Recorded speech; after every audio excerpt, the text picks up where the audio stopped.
राजखान्थि दोलोआ रावनिबो थाखाय पारमानेन्ट नङा, नोंनि थाखायबो नङा, आंनि थाखायबो नङा। इउपिपिएल आइटिसिएल नि थाखाय पारमानेन्ट नङा, बिपिएफ आइटिसिएल नि थाखायबो पारमानेन्ट नङा, बयनिबो थाखाय पारमानेन्ट नङा, सुथुरबो नङा, माने लोगोथारनिबो नङा, न'निथारनिबो नङा। दा एग्जाम्पलाव नैबे खाम्फा सारानो बुंजासै।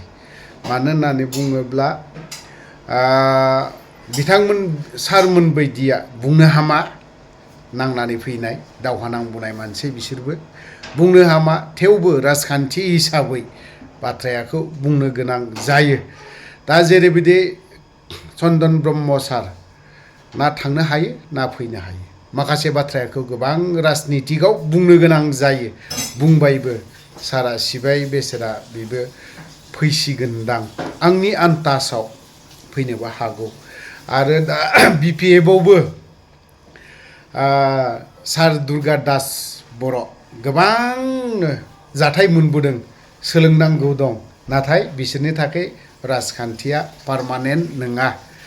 गोदोहाय एजिपिआव दङमोन, एजिपिनिफ्राय बहा बास्लायखो, फैयै दा बिटिसिनि नैबे बिपिएफ दोलोआव थ्रोब हाबफैफिनबावबाय, बेफोरबायदि आरोखि। ओंखायनो पारमानेन्ट हिसाबै थाबाय थाग्रा हिसाबै हाग्रामा महिलारि सारजों लोगोसे कयेकजन बिपिएफनि नेताफ्रा थाथाबै बिनि फिथाइखौ दा मोनजाफिनबाय। दा बेफोरबायदिनो बैयाव थांलाय बेयाव फैलाय, बेयाव थांलाय बेयाव फैलाय, बेफोरबायदि मानसिया माने जुग बोरायनानै थैजासिम, आरो बिजों लोगोसे न'खरनि बाय बाहागिफ्राबो पावाराव थाबाय थाजानोखौ लुबैयो। आं गोलाव बाथ्रा बुंनो नागिराखै। दा हाग्रामा महिलारि सारा मा फोरमायदों बेखौ जों एसे खोनासंनानै लानि। इउपिपिएलआव थांदों होननानै बिसोरदि इउपिपिएलनि जानानै खामानि मावगोन बे नङा। बिसोरो आंनिनो मानसि, बिसोरो आंनि सिआइटिसो।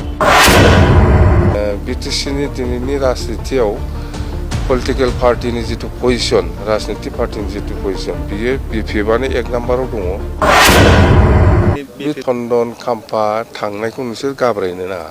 बियो आंनिनो मानसि, बिसोरो आंनिनो मानसि, आरो बिसोरो इउपिपिएलआव थांदों